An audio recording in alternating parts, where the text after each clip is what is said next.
하나님께서 저에게 이제 부흥을 선포하라 이런 마음을 주세요. 그래서 우리 성도들의 마음과 우리 성도들의 입술의 고백이 정말 부흥을 간절히 원해야 부흥이 되는 건데, 제가 이제 1년 6개월 지났잖아요. 우리 중국교회 와서. 근데 지금 제가 제 입으로 한 번도 부흥을 선포한 적이 없어요. 먼저는 회복해야 되니까. 우리가 말씀으로 회복하고 예배로 회복하고, 아멘 하세요. 말씀으로 회복하고 예배로 회복하고 기도로 회복한 다음에 부흥이 되는 건데, 오늘 제가 여러분 찬송하시는 모습 보니까 이제 부흥을 선포해도 되겠다, 그런 마음이 하나님께서 주셨어요. 그래서 이제는 우리가 부흥해야 됩니다. 할렐루야. 부흥하는 게 우리 교회가 잘 되고 담임 목사가 잘 되려고 부흥하는 게 아니에요. 저는 말씀드렸지만 성도들이 더 많으면 많을수록 제가 역량이 부족하기 때문에 힘들어요. 지금도 힘든데. 그런데 이것은 하나님께서 기뻐하시는 일이고 하나님께서 좋아하시는 일이고 우리 모두가 자부심을 가질 수 있는 일이기 때문에 한 영혼을 구원하기 위해서 부흥을 선포하고 부흥을 위해 기도할 수 있는 저와 여러분 되시기를 주의 이름으로 축복합니다. 그러려면 낙심하지 말아야 돼요. 뭐 하지 말라고요? 낙심하지 말아요. 낙심. 교회가 막 성장하고 부흥하고 분위기가 좋아지는데 낙심하는 사람이 10명만 있으면, 아까처럼 인상 쓰는 사람이 10명만 있으면 저도 위축이 돼가지고 설교를 못하겠어요. 사실이에요. 그래서 교회가 성장하고 부흥하고 분위기가 좋아질 때는 다 같이 방긋방긋 웃는 모습이 계셔야 돼. 근데 때로는 낙심한 일이 있어요. 내일 모레 결혼해야 되는데 자기 따님이 수술하게 되면 얼마나 낙심하겠어요. 그래서 아침에 불이 나게 전화드렸는데 오히려 제가 은혜 받은 것은 감사하다고 말씀해요. 감사하다고. 제가 그래서 너무나 사실은 이제 신방하기 전이나 기도하기 전에 전화드리기 전에 아이고 우리 성도님이 낙심하면 어떡할까 그런 마음 가지고 저도 막 안절부절하면서 전화한다 이 말이에요. 근데 전화를 드리면 첫 번째 아니에요 목사님 감사해요. 뭐가 감사하냐고 그랬더니 수술 9월 10날인가 결혼을 하는데 빨리 수술해서, 그러니까 빨리 발견하고 빨리 수술해서 회복할 수 있어서 회복한 다음에 결혼식 하면 되니까 감사하다는 이야기를 저한테 하시는 거예요. 만약에 수술하기 하루 전에 이틀 전에 발견했으면 결혼식이 어떻게 되는 거예요? 못 하는 거죠. 날짜 잡아놓고 예식장 잡아놓고 음식장 잡아놓고 결혼식을 해야 되는데 결혼식을 못하면 더 큰 문제가 생기는데 일찍 발견해서 수술하고 며칠만 잘 회복하면 결혼식 할 수 있으니까 오히려 감사하다는 말은 저한테 하시더라고요. 그래서 제가 속으로 역시 우리 중국교회 성도님들은 목사보다 믿음이 좋아, 제가 그랬어요. 그렇게 아멘을 크게 하시면 제가 믿음 없는 목사가 되잖아요. 감사합니다, 권사님. 그래서 제가 아이고 감사하다. 그렇게 고난 중에서도 감사를 찾으니까 제가 감사하다 그런 마음이 들었어요. 여러분 낙심한 일이 있어도 하나님께 먼저 감사할 수 있는 저와 여러분 되시기를 주의 이름으로 축복합니다. 저도 목회를 하고 여러분도 직장 생활하고 가정 생활 하실 때에 일들이 많으니까 한 사람이 한 번의 일을 다 할 수 없으니까 뭐가 필요하냐면 우선순위가 필요하더라는 거예요. 그래서 중요한 일 먼저 하나씩 해결하고 조금 덜 중요한 것들은 시간이 지나거나 중요한 일을 먼저 한 다음에 처리하게 되는 그런 이제 사역의 어떤 기술 같은 게 생겼고, 그래서 우리 삶에 보면 우선순위가 중요한 것을 보게 됩니다. 오늘 뭐 사진 하나 보여주세요. 제가 하나 준비한 게 있는데 누구죠? 슈퍼맨.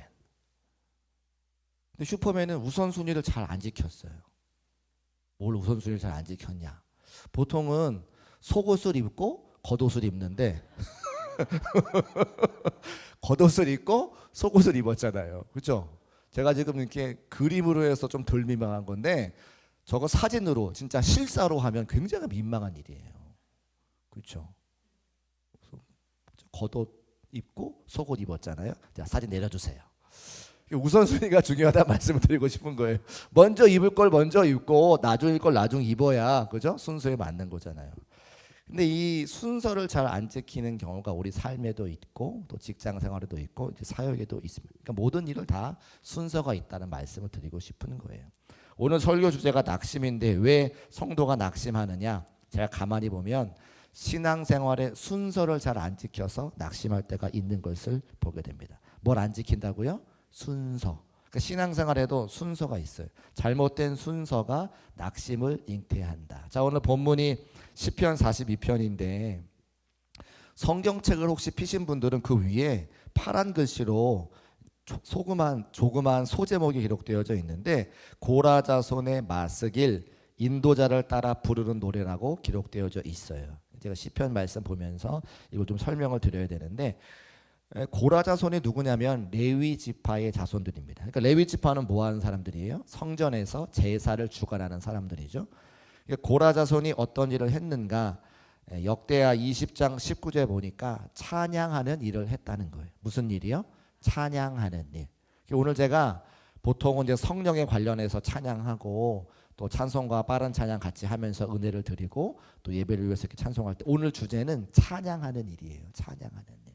맨 마지막에 불렀던 찬송이 나를 부르신 주라고 하는 찬송인데 이런 거예요. 나 찬양해 언제나 어디서나 부르신 뜻대로 나를 지으신 주의 뜻대로 나 찬양해 영원토록 노래하네 나를 부르신 대로 주를 찬양하며 살아가리라. 이사야 43장 말씀 보면 사람들을 왜 창조하셨는가? 나의 찬송을 부르게 하기 위해서 사람을 창조했다 기록하시죠. 그럼 우리의 맡겨진 사명은 뭐냐면 하나님께 찬양하는 거예요. 낙심하거나 절망하거나 기쁘거나 슬프거나 행복하거나 안 행복하거나 찬양하는 게 우리의 사명이라는 거죠. 오늘 말씀하는 거죠. 고라자손 마스겔의 인도자에 따라 부르는 노래인데 이 고라자손이 뭐 하는 사람들이냐면 하나님의 성전에서 찬양하는 일을 맡은 사람이에요. 저는 우리 중국계 모든 성도님들이 이 고라자손들처럼 우리 성전에서 늘 찬양할 수 있는 성도의 삶이 되시기를 주의 이름으로 축복합니다. 제가 그런 생각이 나요. 저희 어머니께서 지금 목사님이시지만 예전에 집사님 시절에는 목장을 했다 그랬잖아요. 목장.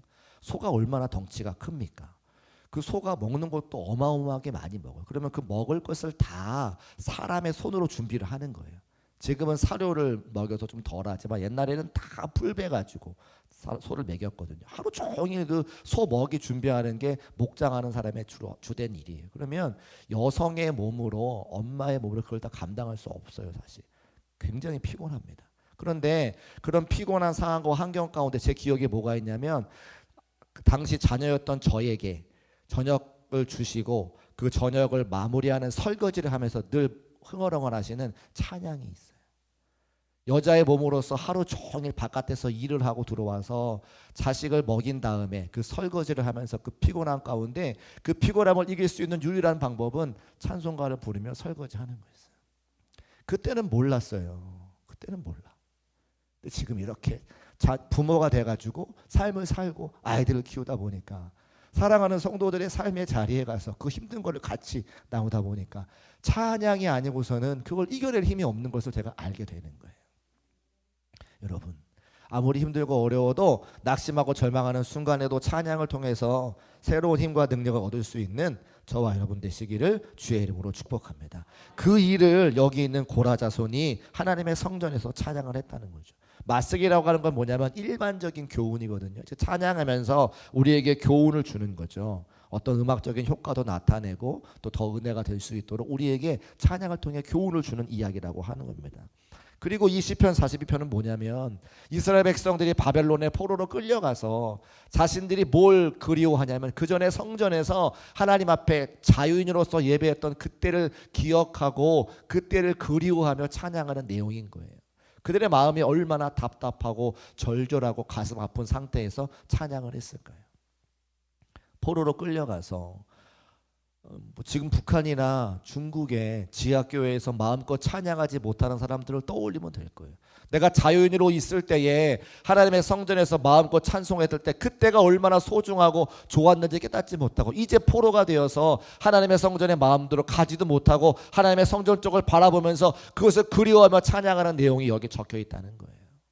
그러니까 우리가 찬양할 수 있을 때 마음껏 자유인으로 찬양할 수 있는 지금 이 시간이 얼마나 소중하고 감사한지 우리가 깨달아야 이 찬양의 진실한 고백을 알 수 있다는 거예요.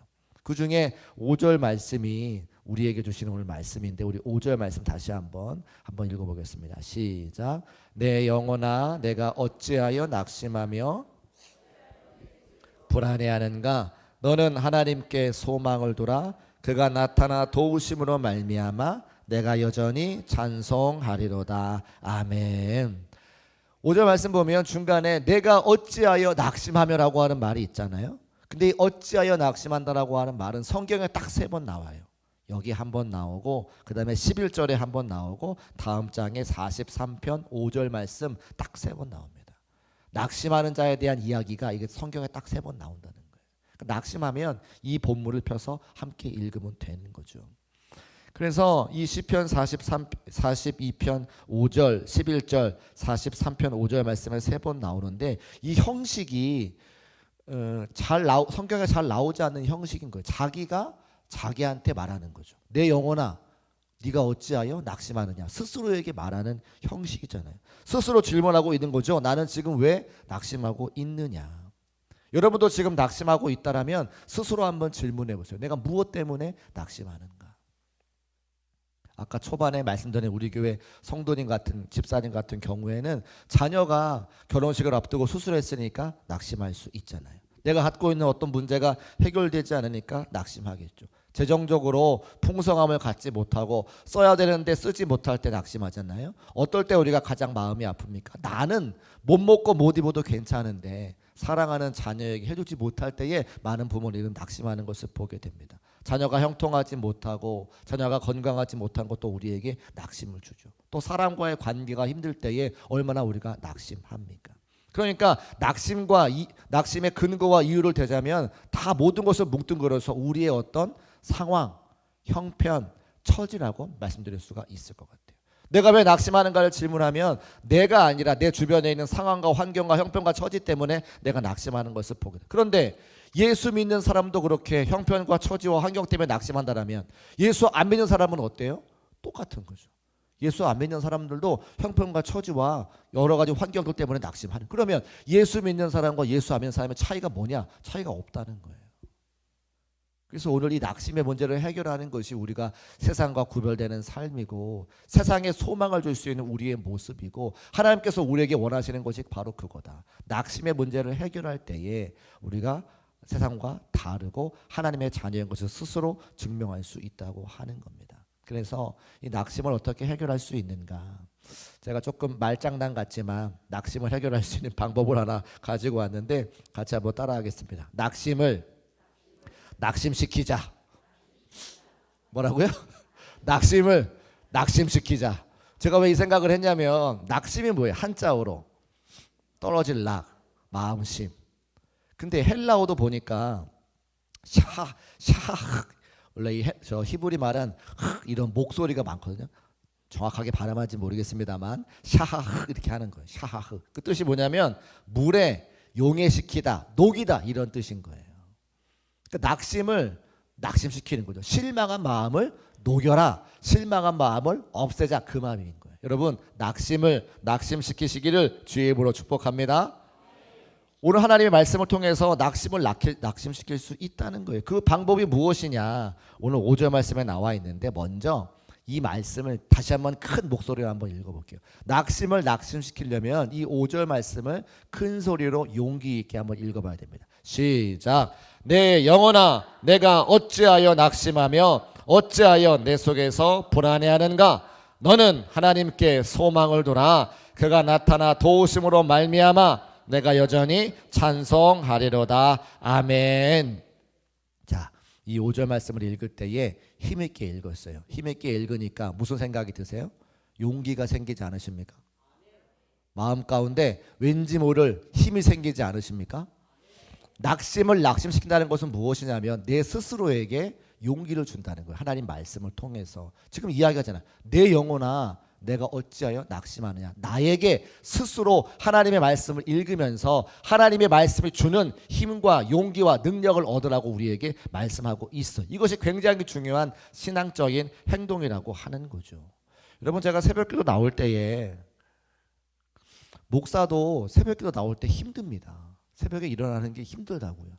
여기에 알람이 있어가지고 머릿속에서 알람이 울려서 일어나는 게 아니고 저도 일어날 때에 이것까지는 아닌데 하면서 일어나요.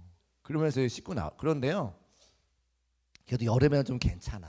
요즘과 같은 날씨가 으슬으슬 추워지면 이 발을 저 이불 속에다 집어넣고 싶어가지고 그죠?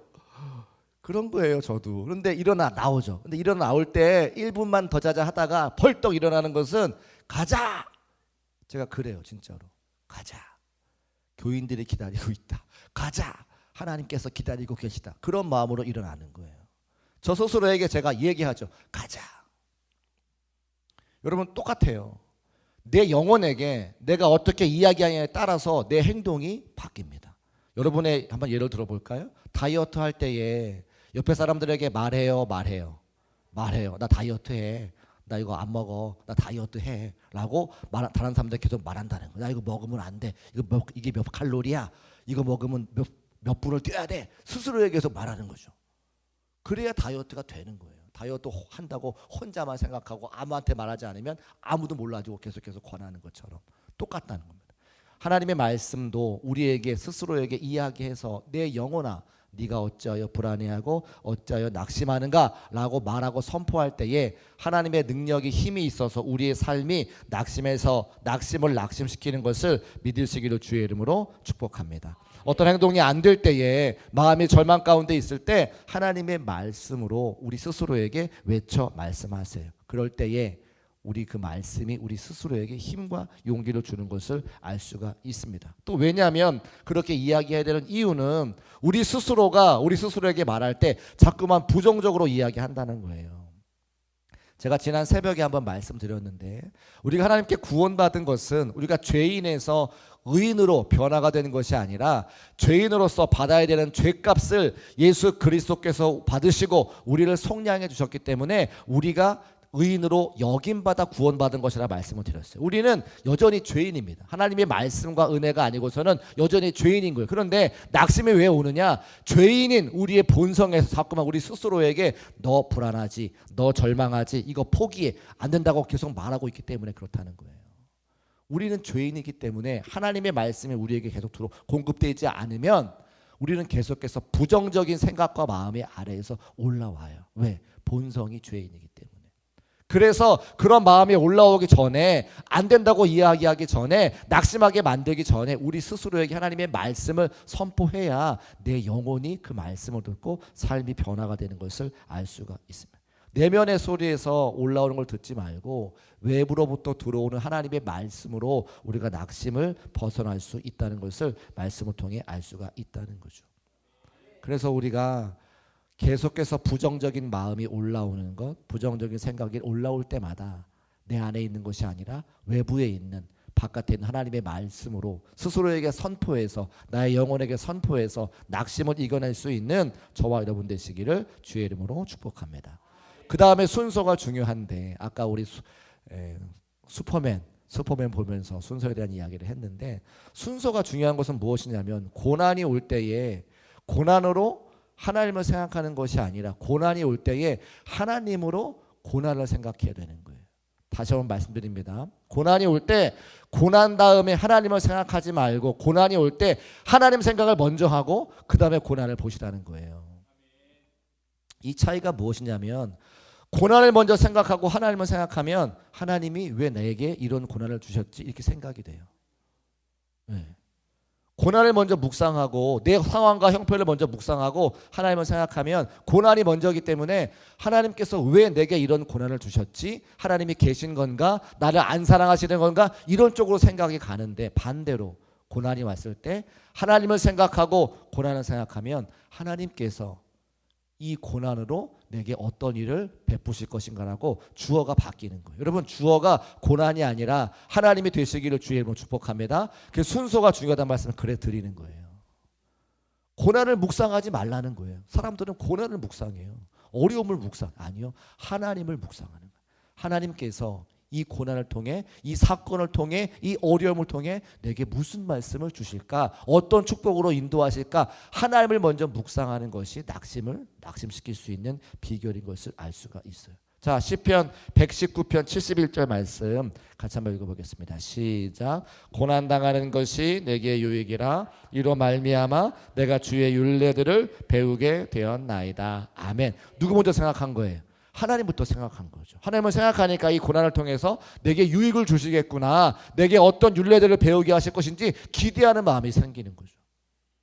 고난을 먼저 묵상하면 하나님을 원망하고 불평하는, 누구처럼? 이스라엘 백성들처럼, 광야에 있던 이스라엘 백성들처럼.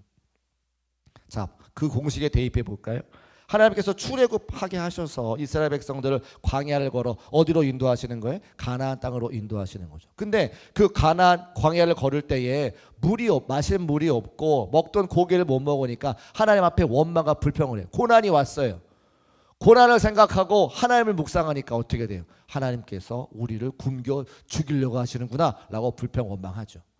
근데 반대로 그 고난이 찾아왔지만 하나님을 생각하면 이 광야를 지나서 가나안 땅으로 들어가게 하시는 그 하나님을 묵상하고 찬송하고 감사할 수 있게 되겠죠. 이 차이가 있다는 거예요. 그 순서가 중요하다. 고난과 혼란과 어려움이 왔을 때 고난 자체를 묵상하는 것이 아니라 하나님을 묵상할 수 있는 저와 여러분 되시기를 주의 이름으로 축복합니다. 그러면서 오늘과 같이 찬양해야 돼요. 기도가 안 나올 때가 있어요. 저도 보니까 기도가 안 나올 때가 있어요. 근데 기도할 때, 기도가 안 나올 때 찬양하면 되더라고요. 처음에는 찬양도 가사가 뭔지 잘 모를 때가 있어서 그냥 흥얼흥얼.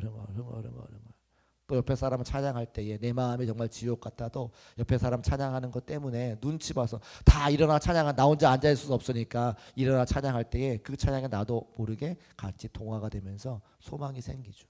여러분, 찬양 힘이 있어가지고 찬양하는 게 아니라 찬양할 때 힘이 생기는 거예요. 그래서 하나님께서 우리에게 찬양하라 말씀하시죠. 또 우리가 함께 고난 당할 때에 하나님의 말씀을 묵상해야 돼요.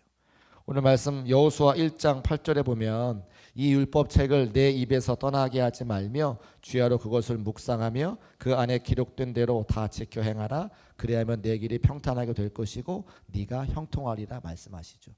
묵상이라고 하는 단어가 처음 나온 본문이 여호수아 1장 8절이에요. 하나님의 말씀을 묵상하라. 우리가 고난당할 때에 환경과 형편과 처지가 어려울 때에 찬양하고 하나님 말씀 묵상하라. 이 묵상이라고 하는 것은 되새긴다라고 하는 의미도 있지만 사자가 으르렁거리는 그런 뜻도 있어요. 그러니까 고난 당할 때에 하나님의 말씀을 묵상하면 하나님의 말씀이 사자 후처럼 으르렁거려서 우리의 부정적인 생각을 쫓아낸다는 거예요. 사자가 한번 울부짖으면 그 아프리카 밀림에 그 사자를 대적할 아무런 존재가 없습니다. 고난이 우리를 붙잡고 있을 때, 우리의 환경과 형편이 어려워서 힘들어하고 있을 때 하나님의 말씀을 묵상하면 그 말씀이 사자와 같이 으르렁거리는 울부짖음이 되어서 우리의 부정적인 마음에 하나님의 힘과 용기를 허락해 주신다는 것이 바로 묵상한다고 하는 뜻이에요. 여러분, 하나님의 말씀 묵상하시기를 주의 이름으로 축복합니다. 근데 어디에 하나님 말씀 들어가 있어요? 찬송이 하나님 말씀에 들어가 있어요. 그래서 고난당할 때, 힘들고 어려울 때 기도하고 찬양하고 말씀 묵상하면 새로운 힘과 소망이 생긴다고 하는 것이죠. 말씀을 이제 정리하고 기도하려고 하는데요. 순서가 중요합니다. 고난을 묵상하고 하나님을 생각하는 게 아니라 하나님을 생각하고 고난을 바라보면 우리의 마음이 해결되죠. 그리고 내 안에서는 계속적으로 부정적인 생각이 올라올 수밖에 없어요. 왜요? 우리가 죄인이기 때문에. 그래서 바깥에 있는 하나님의 말씀으로 묵상해야, 바깥에 있는 찬양을 통해 함께 영광 올려드려야 우리의 문제가 해결됩니다. 이걸 세상에서 뭐라고 이야기하냐면 바텀업 방식이라고 이야기해요. 바텀은 바닥이라고 하는 뜻이고 바닥에서부터 위로 올라간다. 근데 바닥은 땅에 있는 사람들을 이야기하는 거예요. 사람의 것으로 아무리 위로 올려봤자 소망이 없다는 거예요. 옆에 있는 사람한테 아무리 우리 문제를 얘기해봤자 그 사람은 내 문제를 해결할 능력이 없어요. 그저 내 마음에 잠깐 위로만 얻는 것 뿐이지. 그래서 아래에서 위로 올라가는 바텀업 방식은 우리에게 소망을 주지 못해. 그런데 다운 방식이 있어요. 하늘에 계신 하나님께서 우리에게 말씀을 내려주셔야, 하나님의 은혜를 내게 내려주셔야 탑다운 방식으로 승리할 수 있다는 거예요. 여러분, 우리가 믿음 생활이 뭐예요? 내 힘으로 해결할 수 없는 바닥에 있는 문제를 하나님께 올려드려서 하나님의 능력과 은혜로 그 문제를 해결받아 우리가 이 땅 가운데 삶을 살아가는 거 아닙니까? 할렐루야. 그게 찬양하는 거고 그게 말씀을 나누는 거고. 오늘 이 시간도 여러 가지 어려움과 환난과 곤고의 문제를 가지고 나온 성도님들이 있다면 내 힘과 능력을 해결할 수 없으니까 탑에 계신, 하늘에 계신 하나님의 말씀과 찬양과 기도와 능력으로 해결받는 복된 밤 되시기를 주의 이름으로 축복합니다. 또 하나, 기도할 때에 그런 분들 옆에 많이 계세요. 우리 중국교회에 사랑하는 성도들이 여러 가지 문제로 가슴 아파하고 힘들어하고 눈물 흘릴 때에 그분을 생각하며 중보하며 기도할 수 있는 우리 모두가 되시기를 주의 이름으로 축복합니다. 저는 그것을 기도의 품앗이라고 말하고 싶어요. 뭐라고요? 기도의 품앗이. 내가 지금 행복하고 즐겁고 힘이 있다면 누군가를 위해 기도를 심어 놓는 거죠. 그럼 나중에 내가 힘들면 그분이 나의 기도를 대신 해주시겠죠. 기도의 품앗이가 있는 교회가 성장하고 부흥하는 교회예요. 우리 금요일날 오시는 분들은 스스로의 문제를 해결받고 우리 기도의 품앗이를 통해서 사랑하는 성도들을 위해 기도할 수 있는 우리 성도들 되시기를 주의 이름으로 축복합니다. 우리 예수 사랑합니다 한번 찬송하시고 오늘도 기도의 품앗이를 통해서 사랑하는 성도들 위한 기도, 우리 교회를 위한 기도 함께 나눌 수 있는 복된 밤 되기를 다시 한번 주의 이름으로 축복합니다. 찬송하겠습니다.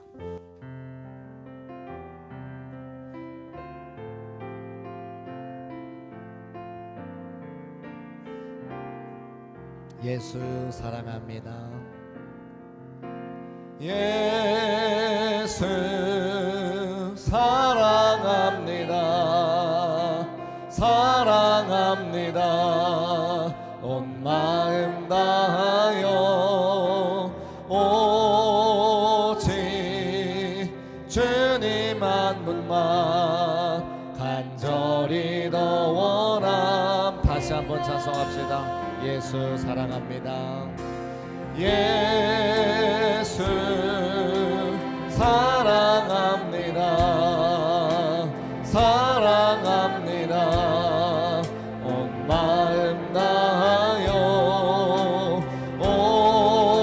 오직 주님 한 분만 간절히 더 원합니다. 넘쳐나네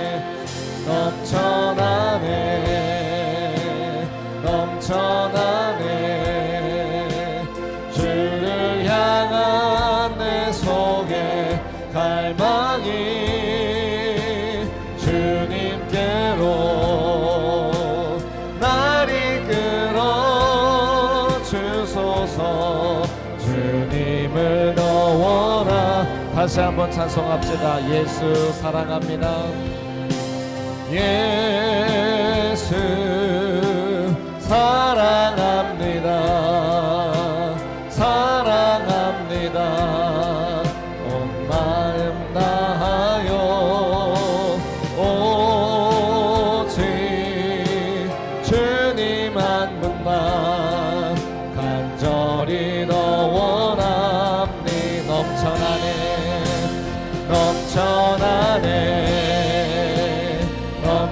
넘쳐나네 주를 향한 내 속에 갈망이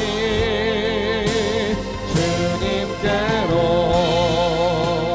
날 이끌어 주소서. 주님을 더 원하니.